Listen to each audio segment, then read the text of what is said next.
Hello everyone, welcome to motivational study. This is Nava Sharma. कैसे हैं बेटा आप लोग? आई होप अच्छे होंगे और स्टडी अच्छे से कर रहे होंगे। क्लास 10th में हम लोग पढ़ रहे थे सम एप्लीकेशन ऑफ ट्रिग्नोमेट्री, जो कि ट्रिग्नोमेट्री का ही एक पार्ट है और इसकी इंपॉर्टेंस को हम लोगों ने फर्स्ट पार्ट में आपको बताया था कि काफी इंपॉर्टेंट है। 4 नंबर का एक लॉन्ग क्वेश्चन आपको इससे मिलना ही मिलना है और इजी है, डायग्राम पे बेस्ड है। अगर आप डायग्राम इसका सही से बना लेते हैं तो पूरे क्वेश्चन को आप बहुत इजीली सॉल्व कर लेंगे। पर डायग्राम बनाने के लिए आपको बहुत सारे क्वेश्चंस की प्रैक्टिस करनी पड़ेगी, क्योंकि देखिए 4 नंबर का इस चैप्टर से मिलने ही वाला है, तो आप इस चैप्टर को स्किप नहीं कर सकते हैं और ये काफी इंपॉर्टेंट चैप्टर है क्योंकि आपके डेली लाइफ से जुड़ा हुआ है कहीं ना कहीं। तो आइए हम लोग देखते हैं आगे के कुछ क्वेश्चन, क्योंकि फर्स्ट वीडियो में हम लोगों ने कुछ क्वेश्चन इसके देख लिए थे, 4 क्वेश्चन देख लिए थे। डिस्क्रिप्शन में लिंक है, आप देखिएगा उसको और फर्स्ट वीडियो देखने के बाद आप सेकंड वीडियो को देखें तो आपको चीजें ज्यादा अच्छे से क्लियर होंगी। और अगर चैनल को सब्सक्राइब नहीं किया है तो चैनल को सब्सक्राइब कर दीजिए पहले, जिससे जो भी वीडियो आते हैं स्टडी रिलेटेड, क्योंकि हम लोग यहाँ पे क्लास 10 की और मैथमेटिक्स की सारी स्टडी कर रहे हैं, तो आपको नोटिफिकेशन मिल जाएगा आपको। तो चलिए स्टार्ट करते हैं। क्वेश्चन नंबर 5 हम लोग का है, 4 तक हम लोगों ने देख लिया था। A kite is flying at a height of 60 metre above the ground। एक काइट है जो कि ग्राउंड से 60 मीटर अबव कहीं पे उड़ रही है। ये काइट है और ये 60 मीटर अबव, यानी कि ये ग्राउंड से 60 मीटर अबव पे उड़ रही है। The string attached to kite is temporarily tied to a point on the ground। और यहाँ कहीं यहाँ जो स्ट्रिंग है ऐसे करके ये काइट उड़ रही है और कह रहे हैं कि जो ग्राउंड है, ग्राउंड इज 60 डिग्री और जो ग्राउंड के साथ एंगल बना रही है वो कितने डिग्री का बना रही है? 60 डिग्री का एंगल बना रही है। Find the length of the string. इस स्ट्रिंग की लेंथ फाइंड करनी है, यानी कि ये जो स्ट्रिंग दिख रही है आपको इसकी लेंथ फाइंड करनी है, जबकि इसमें कोई भी assuming that there is no slack, मतलब ये मुड़ी हुई नहीं है, कहीं से डायरेक्ट है। जैसे हम लोगों ने यहाँ से लेकर यहाँ तक बिल्कुल स्ट्रेट इसको बांध दिया है, कहीं पे ये मुड़ी हुई नहीं है, तो इसकी लेंथ हमें फाइंड करनी है। चलिए कैसे फाइंड करते हैं देखते हैं। ये मान लिया A है, this is B and C। Question number हम लोग देख रहे हैं ये 5। क्वेश्चन आप बुक से देख लीजिएगा, लेंथी क्वेश्चन है तो नोट करने में थोड़ा सा प्रॉब्लम है। आप क्वेश्चन बुक से देख ले, रीड हम क्वेश्चन कर देते हैं। चलिए हमें बतानी है ये क्या फाइंड करना है?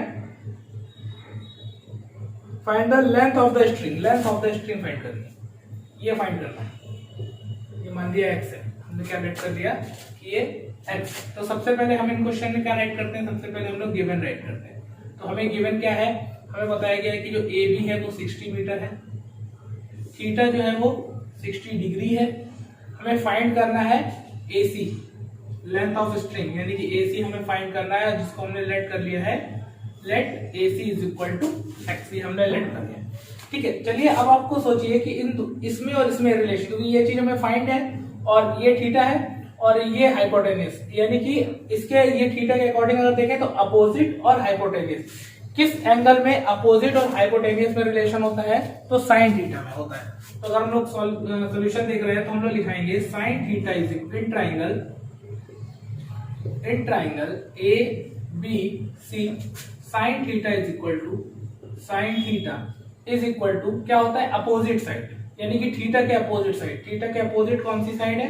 AB upon hypotenuse. हाइपोटेन्यूज कौन सी है? AC। तो थीटा यानी कि साइन थीटा की जगह पे कितना दे रखा है हमें? थीटा की जगह पे हमें कितना दे रखा है? 60 degree is equal to AB। AB कितना है हमारा? 60 अपॉन AC। AC हमने कितना राइट कर लिया है? x। तो अगर हम देखें साइन 60 की वैल्यू, साइन 60 की वैल्यू कितनी हो जाती है? √3/2 is equal to 60 upon x।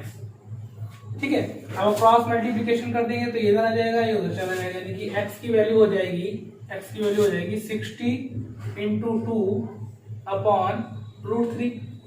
That means x is equal to 120 upon √3। अब √3 अगर अपॉन में है तो √3 ऊपर लगा दिए, √3 नीचे लगा दिए, यानी कि ये हो गया x इज इक्वल टू, यहाँ पे देख लेते हैं, x is equal to 120 √3 upon √3 into √3, यानी कितना हो गया? 3। ये 3 से कैंसिल हो जाएगा, 4 0, यानी x की वैल्यू आ गई है 40 √3, यानी कि जो स्ट्रिंग है लेंथ की, इसकी लेंथ कितनी है 40√3, यही हमें फाइंड करना था। तो ये तो फाइंड हो गया, देख लीजिए, स्क्रीनशॉट आप ले सकते हैं। फिर हम लोग नेक्स्ट क्वेश्चन को देखते हैं।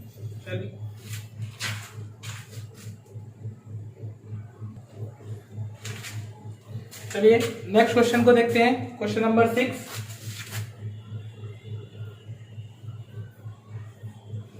क्वेश्चन नंबर 6 को देखते हैं। A 1.5 meter tall boy is standing at some distance from a 30 meter tall building। देखिए ये बोल रहे हैं कि एक 30 मीटर की टॉल बिल्डिंग है कोई, ठीक है, इसकी हाइट कितनी है 30 मीटर। अब आगे बोल रहे हैं कि 1.5 metre tall boy standing at some distance from a 30 metre height. यहाँ से कुछ डिस्टेंस पे एक 1.5 मीटर का कोई बॉय खड़ा है। इसकी हाइट कितनी है बॉय की 1.5 मीटर, ठीक है। The angle of elevation from his eyes to the top of the building increase from 30 to 60 as he walks towards the building. चलिए ये बताया क्वेश्चन क्या बोल रहे हैं, जरा देखिए कि ये इसकी आईज है, कह रहे यहां से अगर जब इसके टॉप को देखता है, बिल्डिंग के टॉप को देखता है यहां से, तो जो इसकी आईज से एंगल बन रहा है वो बन रहा है 30 डिग्री का, ठीक है। बट जब ये कुछ डिस्टेंस पे चला जाता है, मान लीजिए यहाँ पे था, अभी यहाँ पे था, बिल्डिंग की तरफ बढ़ा, जब अब यहाँ पे पहुंच गया, ठीक है। अब बोलते हैं कि अब जो एंगल बन रहा है इसकी आईज से बिल्डिंग के टॉप का, वो बन रहा है 60 डिग्री, ठीक है। देखिए फिर से 1.5 metre tall boy standing at some distance from a 30 metre tall building, the angle of elevation from his eyes to the top of the building increases from 30 to 60, 30 से 60 हो गया। As he walks towards the building, जब वो building की side बढ़ता है, find the distance walk toward the building, वो कितनी दूर बढ़ा, ये डिस्टेंस हमें बतानी है। ये मान लिया हमने x है, अगर हम इसको इससे ज्वाइन कर दें और मान लें कि यहाँ से यहाँ तक की जो डिस्टेंस है वो y है, ठीक है, तो हमें बतानी है ये डिस्टेंस, ये x हमें बताना है। अगर हम पॉइंट को कुछ नेम दे दें, मान लीजिए a हो गया, this is b, c, d, e, f, ठीक है। अगर इसको मान लें तो ये भी 1.5 होगा, क्योंकि बॉय की हाइट यहाँ है 1.5 है, थोड़ा आगे बढ़ गया हाइट से, तब भी उसकी 1.5 ही रहेगी। अब थोड़ा सा ध्यान दीजिए, ये 30 मीटर पूरा है, क्योंकि बिल्डिंग तो ये पूरी है 30 मीटर, तो ये बिल्डिंग तो पूरी है, यानी कि ये 30 मीटर है। अब यहाँ से अगर यहाँ तक की डिस्टेंस देखें तो ये 1.5 रहेगी। अच्छा क्वेश्चन है, इंपॉर्टेंट है, ये 1.5 रहेगी हाइट। अच्छा थोड़ा सा ध्यान से देख के बताएं कि अगर पूरी ये 30 है एसी, क्योंकि हाइट ऑफ बिल्डिंग 30 है, और यहाँ से जो बीसी है ये 1.5 हो गया हमारा, तो हमारी ये जो ए बी लाइन है, ए बी हाइट है, ये कितनी बची? 30 पूरी है, 1.5 यहाँ से यहाँ तक है, तो अगर हम इसको देखें तो ये हमारी बच गई 28.5। ए बी हमारी कितनी बच गई 28.5। चलिए ये तो हो गया। अब मैं लिख लेते हैं, जो जो हमें नोट करना है वो लिख लेते हैं जो हमें गिवन है।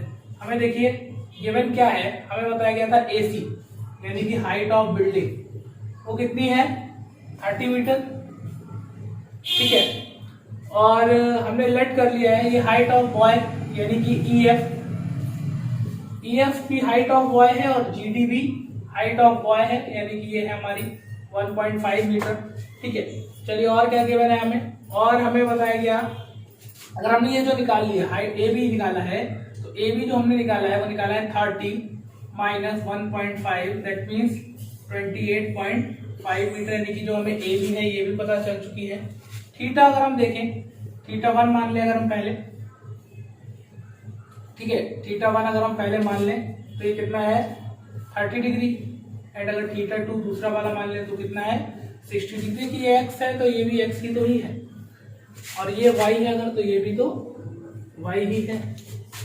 चलिए ध्यान से देखिए थीटा 1 थीटा 2, और हमें जो भी चीज हमें गिवन थी वो हमने लेट कर लिया, हमने लेट कर लिया है let F G E D, एक ही बात है, F G is equal to E D is equal to X metre, और दूसरी चीज हमने लेट की है let C D is equal to B G is equal to y। ये तो हमने वो चीजें नोट कर ली जो हमें गिवन है, जो चीजें हमें दे रखी थी वो सारी चीजें हम लोगों ने नोट कर ली है। ठीक है, ये डायग्राम बन गया। अब जब डायग्राम बन जाता है फिर क्वेश्चन में कुछ नहीं रहता है, हमें बताना है ये x की वैल्यू, हमें एक इसकी वैल्यू बतानी है, x की वैल्यू बतानी है। थोड़ा ध्यान से देखिएगा, अगर हम देखते हैं पहले इन ट्राइंगल, हम ए बी जी में देखते हैं कि ये जो ट्राइंगल बन रहा है हमारा ए बी जी, इसमें देखते हैं हमें। इसको अगर हम सॉल्व करें इन ट्राइंगल ए बी जी, तो हम देखेंगे ये हमें पता है और ये निकालने की हम कोशिश कर रहे हैं y। तो हम ये tan थीटा में आता है क्योंकि tan में होता है अपोजिट अपॉन एडजेसेंट, तो हम tan थीटा इसमें लगा के देखते हैं। tan थीटा अगर हम लगाएं, tan theta is equal to क्या हो जाता है अपोजिट, यानी कि ये थीटा को मान रहा है तो इसके अपोजिट साइड ए बी हो गया अपॉन एडजेसेंट, इसके एडजेसेंट साइड बी जी हो गया। ठीक है, tan थीटा, थीटा की वैल्यू कितनी है 60 डिग्री, थीटा 2 कर ले रहे हैं यहाँ पे क्योंकि हमने थीटा 2 60 डिग्री मांगा है और इस वाले एंगल को हम लोग लगा रहे हैं, तो थीटा 2 मान लेते हैं। ये हो गया tan 60 is equal to A B कितना है हमारा 28.5 अपॉन बीजी को हमने कितना लेट किया है y। ठीक है, tan 60 की वैल्यू हो जाती है √3, tan 60 is equal to √3, 28.5 upon y। ठीक है, √3 28.5। अगर हम क्रॉस मल्टीप्लिकेशन कर दे तो हम y को इस साइड भेज देंगे, y is equal to 28.5 upon √3 आ गया अपॉन में, तो हम रेशनलाइज करने के लिए √3 इंटू √3 करते हैं। ठीक है, तो y इज इक्वल टू हमारा कितना हो गया 28.5 √3 कितना हो गया 3। अब क्या ये इससे कैंसिल हो रहा है 3 से, तो ये चेक कर रहे हैं 3 की डिविजिबिलिटी 8 2 10 5 15 कैंसिल हो रहा है, 3 1 जा 3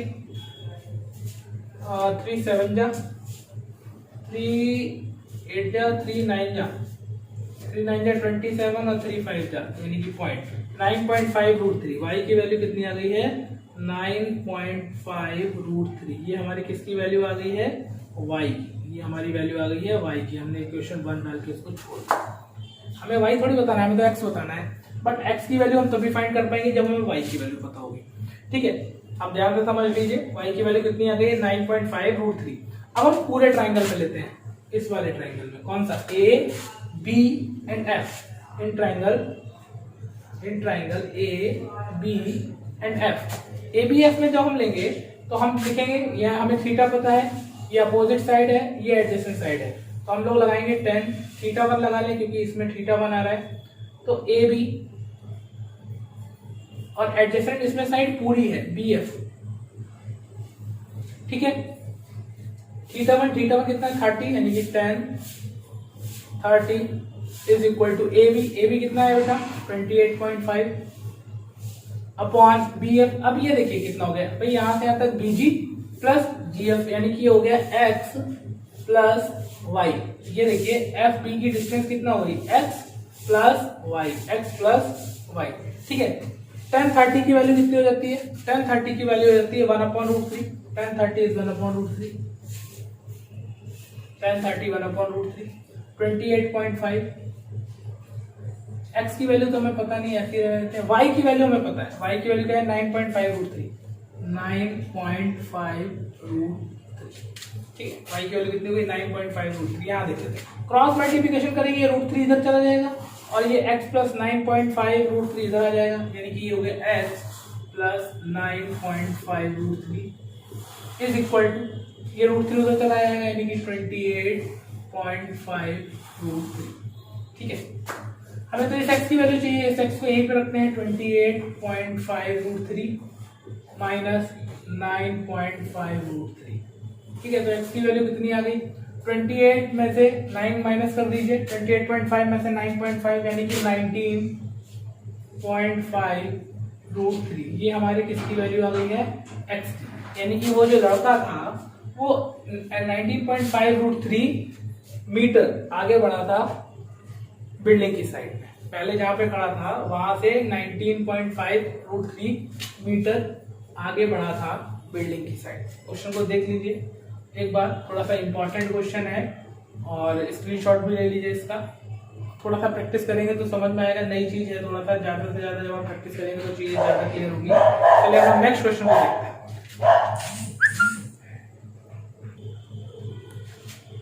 बेटा थोड़ा सा इसमें कैलकुलेशन को देख लीजिए। हम लोगों ने इसी क्वेश्चन को भी देखा था 28.5√3 माइनस 9.5√3, तो 19√3 बचे, 19√3 मीटर। कैलकुलेशन थोड़ा सा मिस्टेक हो गया, किसी से भी हो सकता है। आप देख लीजिए 28.5 में से आप 9.5 जब आप माइनस करेंगे तो 5 में से 5 जाएगा 0, 18 में से 9 जाएगा 9, 19√3। कैलकुलेशन मिस्टेक थी, सॉरी इसके लिए। आप थोड़ा सा देख लीजिएगा, 19√3 मीटर बचेगा। ठीक है, अब देखते हैं नेक्स्ट क्वेश्चन। चलिए बेटा नेक्स्ट क्वेश्चन को देख लेते हैं। Question number 7, from a point on the ground the angle of elevation of the bottom and the top of a transmission tower fixed at the top of a 20-meter high building are 45 and 60 degree. ठीक है, find the height of the tower। जरा ध्यान से सुनिए। from a point on the ground the angle of elevation the bottom and the top of a transmission tower fixed at the top of 20-meter high building are 45 and 60 degree respectively, find the height of the tower। Question ये जरा ध्यान से समझिए कि कह रहे हैं कि ये कोई बिल्डिंग है 20 मीटर हाई। ठीक है, 20 मीटर हाई की कोई बिल्डिंग है। कितनी? 20 मीटर हाई। कह रहे हैं इसके यहाँ पे ग्राउंड है, यहाँ पे ये ग्राउंड है, और बोल रहे हैं इसके ऊपर कोई टावर है, इसके ऊपर कोई ट्रांसमिशन टावर फिक्स किया हुआ है। कह रहे हैं कि इससे इसके बॉटम का यानी कि टावर के बॉटम का जो एंगल बन रहा है वो बन रहा है 45 डिग्री, और इसी पॉइंट से जब हम इसके टॉप को देखते हैं, टावर के हम लोग टॉप को देखते हैं, तो जो एंगल बन रहा है वो बन रहा है 60 डिग्री। ठीक है, तो बन रहा है वो 60 डिग्री। तो आपसे ये तो डायग्राम बन गया। आपसे पूछा गया है कि इस टावर की हाइट कितनी है, लेट कर ली कि इस टावर की हाइट कितनी है, h मीटर। इस टावर की हाइट कितनी है ये हमको फाइंड करना। चलिए क्वेश्चन देखते हैं। ये क्वेश्चन नंबर 7 कह रहे हैं 20 मीटर हाई बिल्डिंग है, ग्राउंड पे कोई एक पॉइंट है और उस बिल्डिंग के ऊपर एक टावर लगा है ट्रांसमिशन। उस पॉइंट से टावर के बॉटम का जो एलिवेशन एंगल है वो 45 है, और ट्रायंगल और उस टावर के जो टॉप का एलिवेशन एंगल है वो 60 डिग्री है। तो आपको फाइंड करना है हाइट ऑफ द टावर। चलिए कुछ पॉइंट ले लेते हैं। मान लीजिए ए है, this is B, C, that is D. In triangle हम पहले से लिख लेते हैं गिवन। गिवन हमें क्या क्या है, हमें गिवन है BC is equal to 20 metre यानी कि हाइट ऑफ बिल्डिंग। ये हमने कुछ नहीं दे रखी है तो हमने लेट कर ली x है, ये हमें दे के रखा है तो हमने लेट कर लिया कि ये x है। ठीक है, और हमें क्या गिवन है, θ1 60 डिग्री, θ2 45 डिग्री। ठीक है, θ1 जो बन रहा है वो ट्राइंगल BDC में बन रहा है, θ2 जो बन रहा है वो ADC में बन रहा है। ठीक है, चलिए लेट कर लिया है। लेट हाइट ऑफ टावर हमने कितनी लेट कर ली है, h मीटर, और यही हमें फाइंड कर ली है। एक और चीज हमने लेट कर ली है, लेट CD, ये हमने कितनी लेट कर ली है, x मीटर। ठीक है, हाइट ऑफ टावर हम लोग को फाइंड करना है। कैसे फाइंड करेंगे, चलिए इन ट्राइंगल। सबसे पहले तो अगर हम इस ट्राइंगल में लगा लें BDC में, देखिए यहाँ पे क्या होता है, आपको दो ट्राइंगल दिखेंगे, या हो सकता है किसी क्वेश्चन में NCERT में तो नहीं होगा, और बुक्स में 3 ट्राइंगल्स भी वहां पे दिखेंगे। तो आपको तीनों ट्राइंगल में फाइंड करके ही आपका आंसर तक आप पहुंचोगे। इसीलिए वो देते ही, अगर 3 ट्राइंगल उन्होंने बनवाए हैं तो तीनों ट्राइंगल को सॉल्व करना पड़ रहा होगा हमें। जैसे यहाँ पे देखिए हमारे 2 ट्राइंगल बन रहे हैं, तो हम दोनों को सॉल्व करके ही हम h फाइंड कर सकते हैं। ऐसा नहीं होगा कि हम सिर्फ एक ट्राइंगल को फाइंड करके h फाइंड कर लें। ठीक है, अगर 2 ट्राइंगल बन रहे हैं हमारे डायग्राम में तो कहीं ना कहीं हमें दोनों को सॉल्व करना पड़ेगा। तो पहले अगर हम ट्राइंगल BCD में देख रहे हैं, BCD में देखने की कोशिश कर रहे हैं, तो हम देखेंगे tan theta is equal to theta, भाई BCD में θ2 है, θ2 ले लीजिए। BCD तो हम लोग बोलेंगे कि जो BC अपॉन हो जाएगा CD। ठीक है, θ2 45 यानी कि tan 45 tan 45 is equal to BC, BC कितना है 20 मीटर अपॉन CD, CD कितना है हमारा x, ठीक है। tan 45 की वैल्यू होती है 1, यानी कि 1 is equal to 20 upon x। तो हम क्रॉस मल्टीप्लिकेशन करते हैं तो x is equal to 20 metre, यानी कि ये हमें पता चल गई कि ये डिस्टेंस कितनी है, ये 20 मीटर है, ये हमारे सामने पता चल गया। लेकिन हमें ये नहीं बताना है, हमें तो बताना है हाइट ऑफ टावर। लेकिन इसकी हेल्प से ही हम हाइट ऑफ टावर फाइंड कर पाएंगे, कैसे, चलिए देखते हैं। In triangle ADC, in triangle ADC में अगर हम देखते हैं, ठीक है बेटा, ADC में अगर हम लोग देखते हैं तो हम लोग बोलेंगे कि tan थीटा 1 बोल दे रहे हैं is equal to AC upon CD,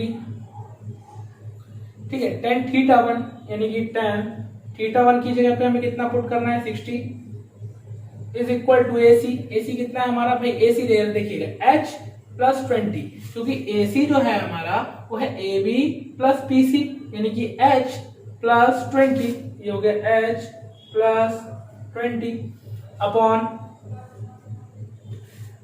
CD कितना है हमारा, CD हमने निकाला है 20, CD हमने कितना निकाला है बेटा 20। √3 की वैल्यू, tan 60 की वैल्यू √3, tan 60 की वैल्यू √3, यानी कि हो गया √3 is equal to H plus 20 upon 20। Cross multiplication कराएंगे तो 20√3 is equal to H plus 20। हमें तो H की वैल्यू बतानी है, इस 20 को इस साइड ले आइए, इस साइड ले आओ तो माइनस 9 हो जाएगा, तो यानी कि हो जाएगा 20√3 minus 20 is equal to H। अगर हम देखें तो 20 कॉमन हो रहा है, यानी कि √3 minus 1 is equal to H। यही हमारे H की वैल्यू आ गई है, H is equal to 20√3 minus 1, ये हमारे H की वैल्यू आ गई है। चाहे तो थोड़ा सा हम इसको और भी सॉल्व कर सकते हैं, √3 की वैल्यू पुट कर दें 1.732, फिर 1 माइनस कर दें, जो आंसर है उससे 10 से मल्टीप्लाई करा दें, और आपकी एनसीईआरटी बुक में यहीं पे आंसर छोड़ दिया गया है तो आप यहीं पे छोड़ सकते हैं, ठीक है। तो ये आपकी निकल के आ गई है हाइट ऑफ टावर। यहाँ देखिए 2 ट्रायंगल बने तो हम लोग को दोनों को सॉल्व करना पड़ेगा। अब आप आगे भी जो क्वेश्चन करेंगे, अगर 2 ट्रायंगल्स बनते हैं तो दोनों को सॉल्व करके ही हम अपने आंसर तक पहुंचेंगे।